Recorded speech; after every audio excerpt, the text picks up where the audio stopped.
काळजाचा ठोका चुकतो म्हणजे काय होतं हे बघायचंय. तर जोरदार टाळ्यांनी स्वागत करूया रत्नागिरीचे गौरी बिर्जे आणि त्यांच्या सहकाऱ्यांचं.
धार नाही चालेल ना, तुम्ही धराल ना.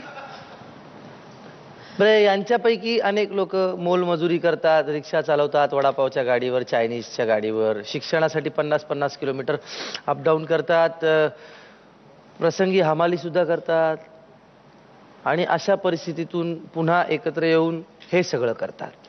म्हणजे आयुष्याबरोबरच एवढा मोठा लढा सुरू आहे त्यांचा. म्हणजे कधी कधी मला ती प्रश्न पडतो, मी वाचले इथे टॅलेंट स्टंट्स लिहिलंय, पण स्टंट्स म्हटल्यावर एकदम स्टंट्स म्हणजे तलवारीवरच बसायचं. म्हणजे काय स्टंट म्हणजे मला असं वाटतं की काळजाचा ठेका असा चुकला पाहिजे, पण डायरेक्ट काळीजच ठेवलं तलवारीवर मग काय करायचं.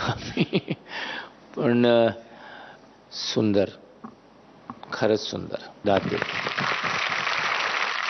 मी तुमच्या हिम्मतीची दाद देते आणि तुम्ही खरंच महाराष्ट्राची लोक केवढी हिम्मतवाली असू शकतील हे तुम्ही सांगता ॲक्च्युली. आणि हे जीवघेणे प्रयोग प्लीज जरा आरामात. मला माहिती आहे तुमच्याकडे स्किल आहे, सगळं आहे आणि एक जोश पण आहे, पण प्लीज आरामात. मी तुम्हाला 9 मेडल्स देणार आहे. मकरंद सर 8 पदकं. 8 पदकं, 8 आणि 9 17 पदकं मिळालेली आहेत. धन्यवाद.